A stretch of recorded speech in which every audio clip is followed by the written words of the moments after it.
I'm going to show you how to make my favorite cake. It's a chocolate chip bundt cake. It's a beautiful cake, and it's also a really delicious cake. And what you do is so easy. You start with any yellow cake mix. I've already put that in the bowl. Next, you need to buy some type of vanilla pudding mix, the instant type. I got the sugar-free just to take a few of the calories down. But anyway, so pudding mix and cake mix in the bowl, and then you need a half a cup of oil, which I have already poured out. Half a cup of oil. You need a quarter cup of water. There's my water. You want to preheat the oven to 350 if you have convection, 325, 4 eggs. This is really simple and easy. It takes a little while to bake it, so you want to make sure you have time to do that. But otherwise, not difficult at all. And I'm going to ice my cake later. Don't ruin it with canned icing. I have a very easy icing mix. You're very likely to have all the ingredients in your house already. Alright, so we got the cake mix, the pudding mix, the eggs, the water, the oil in, and we need a shot of vanilla extract. I'm going to give it a shot. That would be a teaspoon.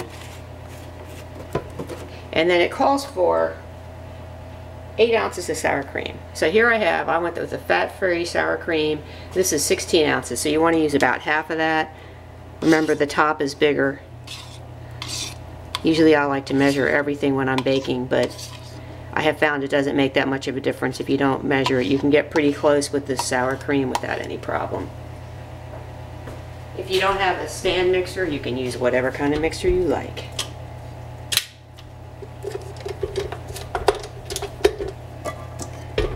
And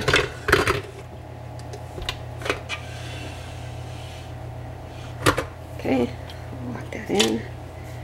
And what you want to do is you want to beat these ingredients for 3 minutes. It gets going. Turn it up to medium. Okay, we're just going to let that keep going. And here I have my bundt pan. I've sprayed it with oil, with nonstick, and now I find that with my bundt pan, sometimes, even though I think it's a pretty decent one, you don't want your cake to stick. So I think it's a good idea. Put some flour on the pan after you've sprayed it with the nonstick. You can use shortening if that's what you like. I just don't like getting the shortening all over me. And you just, it's the bottom where you're in the biggest danger of having it stick. And then any extra into the sink.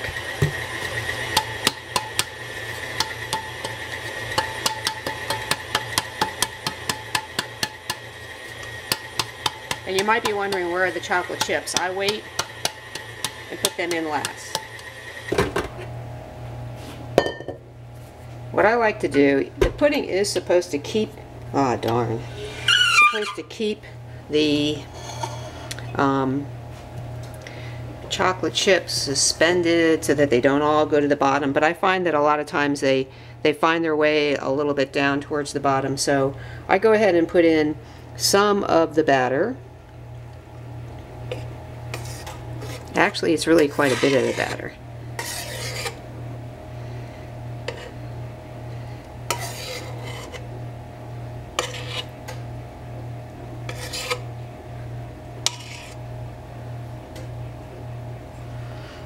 So now once I've done that, I take my delicious chocolate chips, real chocolate, semi-sweet, that's what I like, but you do what you like.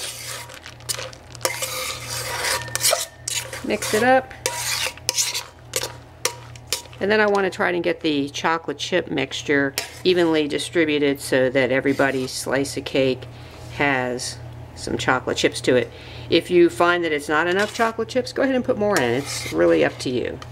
But since I am going to top it with a really delicious butter, made with real butter, fudge top, really it's like a fudge icing on top, I do a drizzle. Put that in.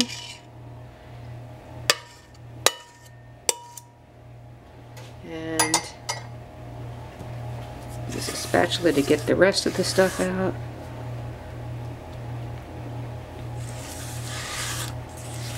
And what you're going to want to do with this is bake it for about 45 minutes. Now what you want to do, make sure it doesn't dry out. This is a moist, delicious cake. The whole trick to cakes, I think, is you want it to be moist, not dried out, but obviously you want it to be cooked. So what I do is I watch. When it gets close, I'll take a peek, and I can tell by the way it looks. If it's close to being done, then it's going to start to just barely start to pull away from, the cake will start to pull away from the sides of the pan, the metal parts. And then I test it for doneness with a toothpick. And so you're going to bake it at 325. Well, I have convection, so I'm going to bake it at 325. If you have a regular oven, 350. And then about 40 to 45 minutes maybe. Check it. The thing is, you don't want it to overcook. Voila, into the oven it goes. Okay, the cake's been cooking for 40 minutes or so. Oh, see how it's starting to separate from the pan just a bit? So I'm going to pull it out and test it with a toothpick. Okay, so I tested it with the toothpick in a couple of places. Just a little crumb came out. So this cake is ready to come out and cool for a bit. Turn off the oven. I think that the best thing to do is let it sit and cool for, I would say, at least 30 minutes. If you wait a little bit longer, I don't think it'll hurt it. So you wait about 30 minutes, and then you use a knife to loosen around the outside and loosen around here, and turn it onto a plate. And then let it cool until it's completely cooled. Then you can put some frosting on it. It smells fantastic. Alright, the cake has cooled for about 45, 50 minutes. And I'm just going to take this thin spatula to make sure it's loose. And sort of work it around. Feels loose. You can see that it's separated as it cooled. It's separated nicely from the pan. Make sure, hopefully it won't.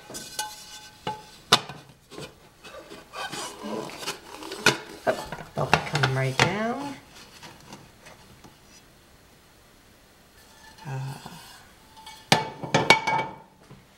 Okay, so there's a beautiful looking cake. Looks very nice. It's a little bit lighter in color in places where the flour stuck to it, but when we do the nice drizzle icing over this, like a fudge icing, it's going to cover it right up. But the cake did not fall apart. It looks real nice. We'll have to let it cool for a while, so we won't be able to ice it for several hours. I'm going to have to go to work anyway. So I'm going to put it in the cake holder and keep it nice and moist. Now it's time to ice my delicious cake. I've put about 2 tablespoons of real butter, and it's really important that you use real butter because it's good. You can use margarine, but it will not taste like fudge icing on top. So you use like 2 to 3 tablespoons of real butter. I let it soften for a little bit on the counter in the measuring cup, and then I fill the measuring cup up with powdered sugar, up to about 2 cups. If you like a lot of icing, you can always use more sugar. I think it's enough with 2. So you use some powdered sugar and 2 tablespoons of Hershey's Baker's Cocoa. You could actually use whatever kind of baker's cocoa you want, but just definitely use baker's cocoa. So I put in about 2 tablespoons. Hope I didn't say tea before. 2 tablespoons. And stir it around a bit. Now the butter is not melted yet. The butter is softened a little bit. So what I'm doing is just mixing that up just a little bit. I'm going to put in 2-3 tablespoons of milk. Sometimes I just start out with, say, 1.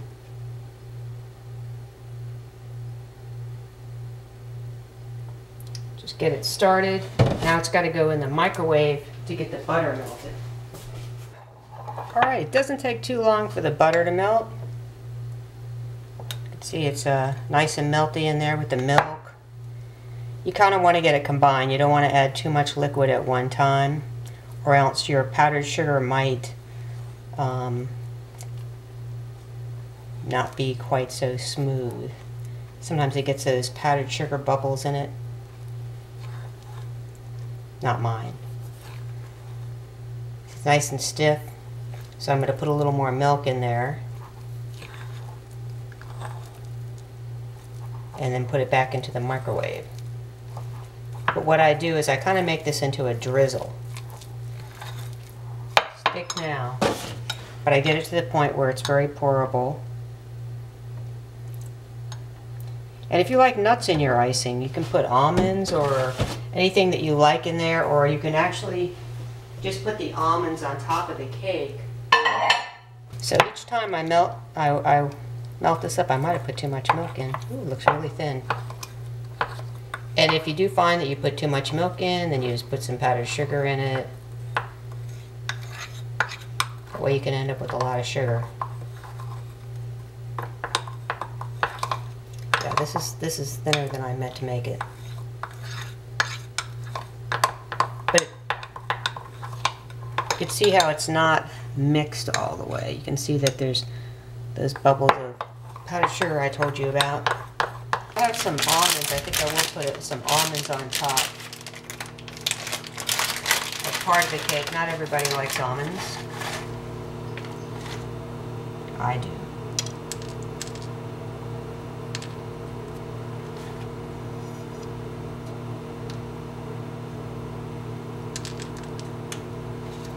Unfortunately, the almonds are going in the middle.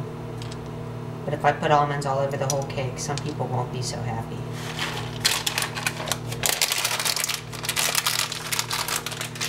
Just enough to flavor it up a little bit. Give it a little crunch.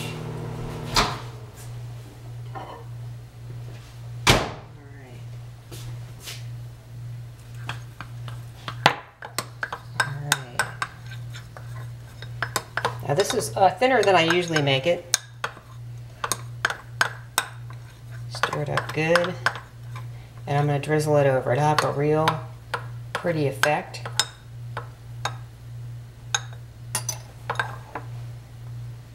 Just drizzle it on.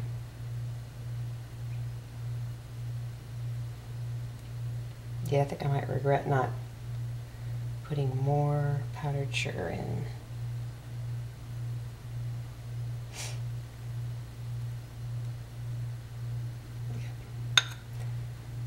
Alright, this one is not going to make it into the playbook.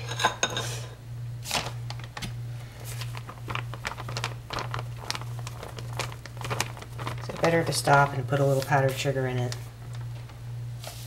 Because as you can see, it's coming out so thin that it ran into the middle of the cake.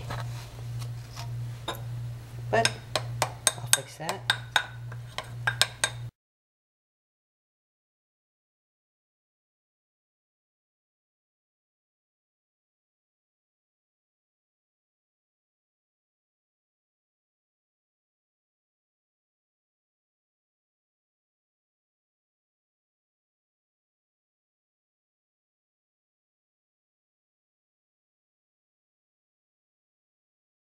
Pretty. Oh yeah, that looks delicious. Now it's got a nice shine to it, but I'm going to let it sit and then I'll come back and have some ice cream and cake in a bit. Now it's time to cut the cake.